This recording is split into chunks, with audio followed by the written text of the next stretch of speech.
مشہور سے واقعات ہے.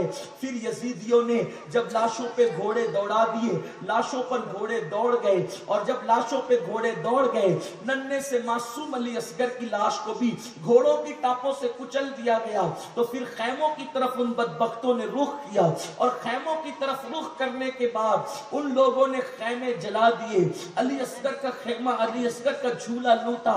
حضرت سیدہ معصوم سکینہ کے کانوں میں سونے کی بالیاں تھی, ان بالیوں کو اتارنا بھی گوارا نہ کیا, ایسے زور سے کھینچا کہ سیدہ سکینہ کی بالیاں جو ہے وہ کھینچنے کی وجہ سے آپ کے دونوں کان کٹ گئے. لکھا جاتا ہے کہ آخری دم تک کے سیدہ سکینہ کے کان کٹے رہے. جب سکینہ نے کہا کہ ہم اہل بیت ہیں, ہم پہ رحم کرو, میں حسین کی یتیم ہوں, مجھ پہ رحم کرو, تو ان ظالموں نے رحم کرنے کی بجائے سیدہ سکینہ کے منہ پہ تماچے مارنے شروع کی, سیدہ سکینہ کے گالوں پہ تماچے مارے. اسی پہ بس نہیں کیا, ان کی آتش غضب اور کینے, ان کے دل کینے بھرے دلوں کو پھر بھی ٹھنڈک نصیب نہ ہوئی. انہوں نے گہن دیکھنے کے بعد بھی, دن میں تارے چمکتے دیکھنے کے بعد بھی, دن میں رات کا سما دیکھنے کے بعد بھی ان کے دلوں پر ایسی مہر لگ گئی تھی, ان کے دل اتنے سخت ہو گئے تھے, ان بدبختوں کے دل سور سے زیادہ سخت ہو گئے تھے, پتھر سے زیادہ سخت ہو گئے تھے, بندروں سے زیادہ سخت ہو گئے تھے, بھیڑیوں سے زیادہ سخت ہو گئے تھے. انہوں نے اسی پہ بس نہیں کیا, بلکہ ان شہزادیوں کے سروں پر جو چادریں تھی ان چادروں کو بھی چھیننا شروع کیا, جن کے گھر میں اجازت کے بغیر جبریل نہیں آتے, جن کے دوپٹوں کو کبھی اجنبی مردوں نے نہیں دیکھا تھا, ان کی چادریں چھینی. اور جب چادریں چھین لی گئی, بی بی زینب نے کہا ظالموں, آخرکار نبی کی بیٹیوں کی چادریں چھینتے ہو. ان کے دل پر ان باتوں نے کوئی اثر نہ کیا. آخرکار جو ہے وہ پھر شام آنے لگی. اسی شام کو تاریخ میں شام غریبہ کہتے ہیں, اور یہ شام غریبہ اتنی دردناک ہے, بیویاں کھلے آسمان کے نیچے پڑی ہوئی ہیں, بیویاں کھلے آسمان کے نیچے پڑی ہوئی ہیں, اور اللہ اکبر, ظالم یزیدی جو ہے وہ دھوم دھام اپنے خیموں میں کر رہے, شراب پی رہے ہیں اور خوشی کا جشن منا رہے, فتح کا جشن منا رہے ہیں. آج وہ خوش ہیں. اور شام غریبہ میں ایک بیمار زین العابدین ہے جو بے ہوش ہے, سکینہ کا بھی کوئی ہوش نہیں ہے. اللہ اکبر. میرے آقا صلی اللہ علیہ وآلہ وسلم کے دیوانوں, ایسے میں یا تو فرات کی لہروں کی آواز آ رہی ہے, یا پھر جو ہے درندوں کے دہاڑنے کی آواز آ رہی ہے.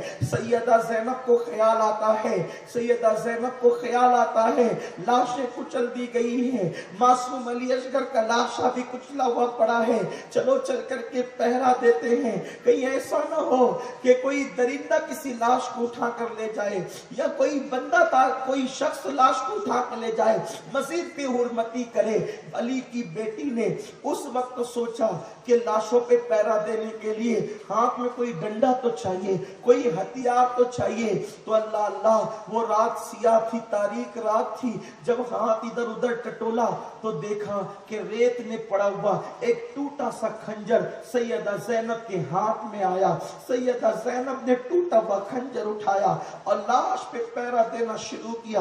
اب تک کہ سکینہ بے ہوش پڑی ہوئی تھی, سیدہ سکینہ بے ہوش تھی. سیدہ زینب اٹھی اور لاش پہ پہرا دیتی, ادھر سے آتی ادھر جاتی, ادھر سے آتی ادھر جاتی, ادھر سے آتی ادھر جاتی. اسی میں بہت وقت گزرا تو کیا دیکھا کہ وہ فرات سے جو لہروں کے اٹھنے کی یا فرات کے چلنے کی جو آواز آ رہی تھی, درندوں کے دھاڑنے کی آواز آ رہی تھی, اس آواز میں ایک تیسری آواز اچانک نمودار ہوئی, اور وہ سسکیوں کی آواز تھی.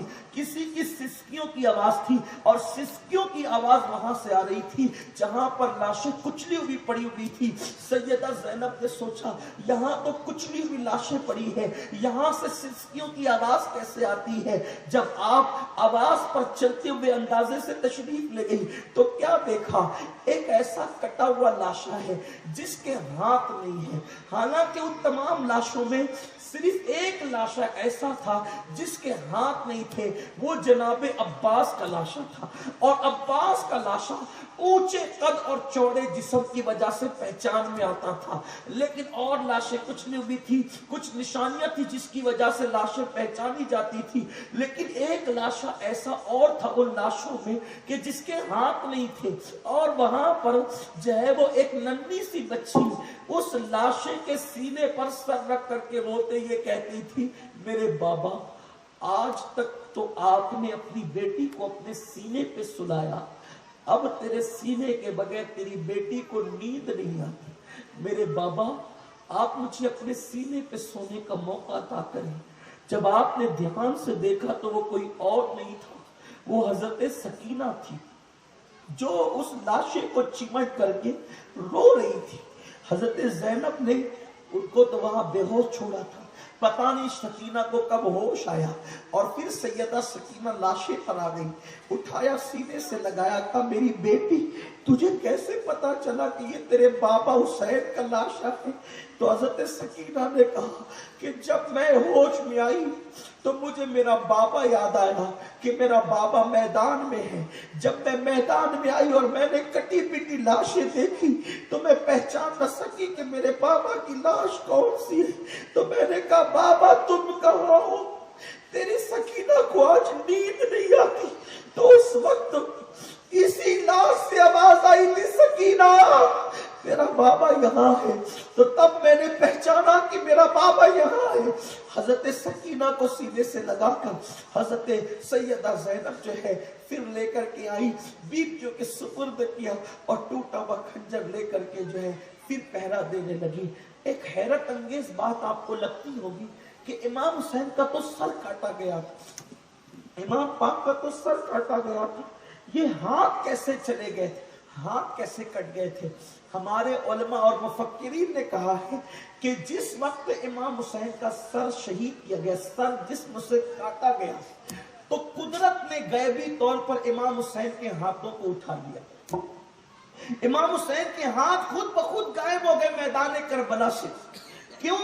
اس لیے کہ لوگوں کو یہ خوف ہو سکتا تھا کہ امام علی مقام کا سر کٹ گیا، جیتے جی امام حسین نے اپنا ہاتھ یزید پلید کے ہاتھ میں نہیں دیا، تو بعد شہادت اگر یزیدی ان ہاتھوں کو کاٹتے اور کاٹ کر کے امام حسین کی روح کو تکلیف پہنچانے کے لیے وہ ہاتھ لے کر جاتے اور کہتے حسین تو نے جیتے جی تو ہاتھ نہیں دیا، شہادت کے بعد تیرے ہاتھ ہم نے یزید کے ہاتھ میں رکھ دیے، یعنی تیری شکست ہو گئی۔ حسین نے زندگی میں اپنے ہاتھوں کی حفاظت کی، شہادت کے بعد قدرت نے ان ہاتھوں کو اٹھا لیا کہ جیتے جی تو نے حفاظت کی، شہادت کے بعد ہم نے حفاظت کی، تاکہ تیرے ہاتھ بعد شہادت بھی یزید کے ہاتھ میں نہ جانے پائے۔